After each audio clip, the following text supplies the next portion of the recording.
authentically peculiar, authentically peculiar, authentically peculiar. Authentically Peculiar with Marcia. Unsticking the Trauma with Marcia. Hi, welcome back to session 2 of Unsticking the Trauma. I am your host, Marcia Blaine. I hope that after the first session, you were able to go into the workbook that's associated with these sessions. Look at the graphics and the information available regarding the 4 personalities of trauma. I hope that you took some time and actually reviewed your trauma and where you are in it today. Where is that stuck point? Where have you been? Did you check out? Did you hide? Did you become aggressive? How did you move?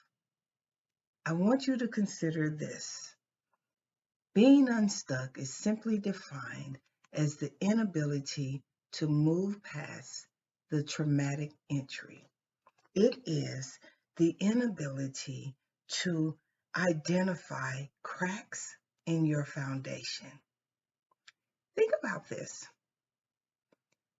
Every house, even apartment complexes, trailers, has a foundation, whether it's a slab or a basement or concrete cinders that are standing up and holding up a trailer. It has a foundation. Most often, people don't look at the foundation. They don't look at the walls except for when there's a finished product. So oftentimes you don't know if there's corrosion there. You don't know if there are cracks in your foundation. You don't know what's hiding in the walls. But you move in and you set up the aesthetics to make it beautiful. Well, we do that as well. We go through life. We may have stumbled into some point of trauma in our life, whatever that looks like. And on our foundation, we build us.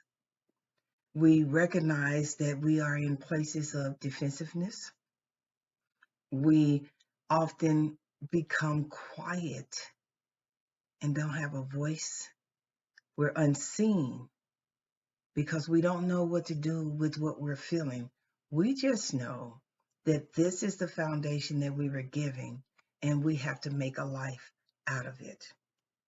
So today, as we talk about this unstuck position, we're going to address how to seal those cracks, identifying them, either eradicating them through repairs or figuring out a way to tear the structure down and rebuild it.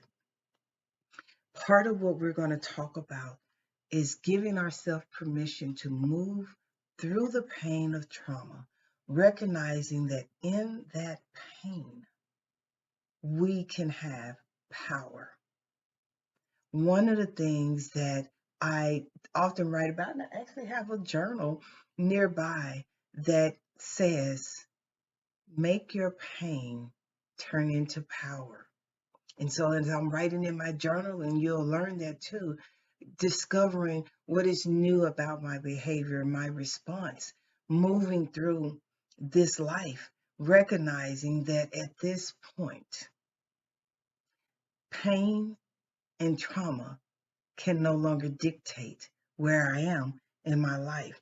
So I want you to think about, what part of your foundation do you need to change? Is it abandonment, neglect, physical, mental, sexual, or verbal abuse? Is it fear? Is it guilt? Is it the unknown? What's in your foundation that you want to begin to change? As we go through the foundation, I want you to start thinking about what I need to change about my foundation. What do I need to realize about me? Do I need to realize and recognize that my trauma has caused me pain? Do I need to understand that in that pain, I became defensive? I became boisterous because I needed to be seen. I became controlling, or I slipped away into depression. How do I respond to trauma? What does that look like for you? Oftentimes we don't know. But as we go through this process, as you work through the workbook, we're going to start pulling these layers out. If you talk to any of my clients, they'll tell you, I believe that therapy is like taking a big fat onion and taking that onion and being able to really open the door and saying that onion doesn't have to be cross-cut.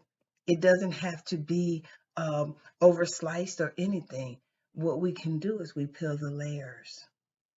We take them off. And onions make us cry. They get in our nose, just the whole 9 yards. But as we're pulling those layers off, we get to the core of that onion, which is a sweet pearl. It's savory. It doesn't make you cry. It doesn't even need anything. You can actually, if you like onions like me, you can actually just eat that onion pearl and it's satisfying. As you're going through these layers, this stuck part of the trauma, we're going to actually discuss in the workbook, what were the events? How do I recognize, how do I verbalize what happened? What were the experiences? And then what was the effect? As you begin to write those things down, your body may respond to the trauma, and it's okay. The tears may roll. That is definitely okay. I am a firm believer that the reason that we have tears is so that we can detox our soul. It's a cleanser, it's a healer. You know those old ugly tears, that really hard tears, snot running, all that stuff? I know, sounds pretty disgusting. But think about the last time you had a cry like that and how refreshing it was for you. So in unsticking this trauma, we want to actually utilize our mindset. I'm a firm believer that we don't say that things didn't happen because we know that they did. But what we do identify is how we're going to continue to let it impact us. Who are you going to let have the power? You or your violator? I think you deserve the power over your life. So in this unsticking part, the first things that we're going to do is we're going to begin to really walk through and change how we speak about ourselves. We're going to change how our heart perceives and what our head tries to tell us, and then how we have a different behavioral response. We're going to discuss self-forgiveness, not necessarily focusing on the forgiveness first of others, but of yourself. Oftentimes, when we go through trauma, we hold ourselves accountable for something that we had no idea was coming our way. It is not yours to carry. Consider this. Think about walking through let's see, the Atlanta airport is the busiest airport around. Think about walking through the Atlanta airport and the trains don't work. And for every step that you take, here's a brick being placed in a backpack that you're wearing. You have no idea why you're feeling heavy, but for every step, a brick is added for your trauma. For every step, a brick is added for your behavioral response to your trauma. And all of a sudden, you're sweating and you're out of breath. You have no idea that these bricks have been added onto you and you're carrying the weight of that trauma. It's not yours to carry. It's not yours to carry.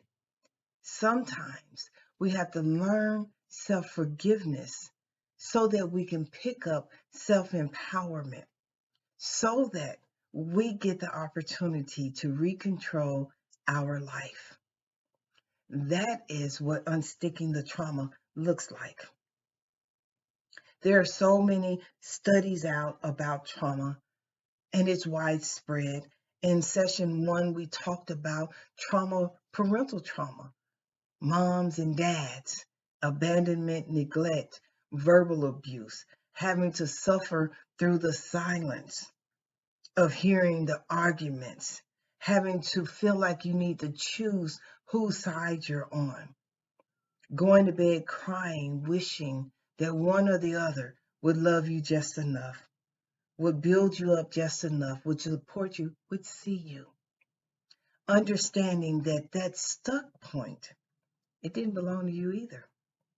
You see, mom and dad, whatever they had going on in their life, it wasn't caused by you. Breathe that in for a moment. Just take a quick deep breath and let it go. Whatever my trauma was, it wasn't caused by me. Take that in. Hold on to that. There is actually nothing that you did that would have actually provoked the trauma that entered into your life. Nothing. You couldn't have controlled that. You couldn't have made things better. All you had was a crack in your foundation that you couldn't see. So let's talk about that foundation. Some things to remember about rebuilding your foundation. All of those negative words that came into your mind when you thought about your foundation, we need to replace those with positive words. You see, here's a little bit about me. I am the product of child sexual trauma imposed on me by an older neighbor. He chose to violate me at a very young age for several years. He chose to threaten me that if I told anybody, I'd be taken from my mother. He chose to invoke that fear. And I remember being at the tender age of 6 saying, it doesn't matter anymore what people do to my body. They can never have my mind. That is a lot for a 6-year-old to come up with. But that became my mantra. But my behavior began to dictate. I needed to control everything about everybody around me. I needed to control how they loved me, how they saw me. I needed to control how they received me. I needed to control when to kick people out of my life. But I was doing it from an unhealthy place. My anger was more controlled by my past and the trauma of my past than it was by my present and my freedom. And when I recognized that, I began to say, oh no, no one else will be able to control my mind or my body. No one else would be able to actually make me feel like their narrative is true. I began to change the narrative. I began to see me. As you begin to unsticking your trauma, and you're going to go through the workbook and you're going to look at some 4 principles about the effects of trauma. You're going to look at what it's like to have these layers of trauma, going through those, what that road to safety looks like for you. You're going to be able to really just pull out the power of the trauma that has impacted you. You know what? And you deserve it too. You deserve to take hold of your life, recontrol your narrative, writing a new story, setting a new foundation. That is where your empowerment is. That is where your strength is. That is what you owe yourself. So you know how we do. As we begin to close out before we head into session 3, we're going to move into some places of manifestation. We're going to deep breathe and release this unstick part of the trauma so that we can prepare to actually start living, not just existing, but living outside of the boxes of trauma. So ready? 1, 2, 3. Deep breath in and hold. I want you to smile as you hold in that breath as you re-empower yourself and release that breath. Today I choose to unstick this trauma. Today I choose to unstick this trauma. As you go through the workbook, you're going to write down different affirmations that you can begin to recite for yourself because they are your anchor of empowerment. It's going to replace the different cracks that's in the foundation. It's going to replace the mold and the corrosion that you didn't even know that was there. So ready? 1, 2, 3. Deep breath in and hold, hold. Hold that breath, relaxing your shoulders, closing your eyes. Once again, seeing it drop beside you and release. Today, I stand in awe of my strength. Today, I stand in awe of my strength. What does that mean? That means you are seeing yourself from a new lens, a new perspective. Where trauma tried to make you gray and dull and bleeding and hurting, today you stand refreshed. Today you stand renewed. Today you stand on the promises of your own freedom. Yeah. Standing in the promises of your own freedom. You're changing your narrative. So ready? 1, 2, 3. Deep breath in and hold, hold, hold that breath. Think about a narrative change and release. I no longer accept someone else's story for my life. I no longer accept someone else's story for my life. You get to rewrite your story through your lens, through your healing, through your empowerment. That is your truth. You don't have to hold on to the anger. You don't have to hold on to the fear because you're rewriting your story. You're telling your new narrative. You're changing the impact of trauma and you're taking that power back within you. After this session, I encourage you to take a moment, process what you're feeling, identify what that's like. And on the blank pages in the journal, in the workbook, I want you to write what those feelings are. Then I want you to be able to look at the different pages as you review this video and consider what is my new foundation. And before we get to session 3, I want you to actually start writing the beginning of your new narrative. I want you to consider how you feel as you're writing your new story. But again, I encourage you to identify a therapist that is going to really help you navigate this trauma.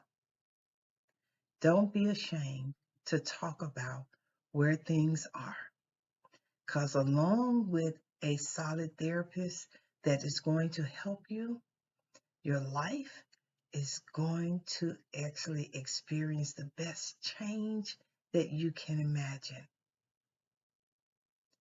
I can guarantee you that as you do these steps and make the commitment for the change and releasing the trauma, you're going to find yourself at a new place. People are going to watch you as you glow. Yeah. So I encourage you to stick with us as we move into session 3. Have a good day. I see you.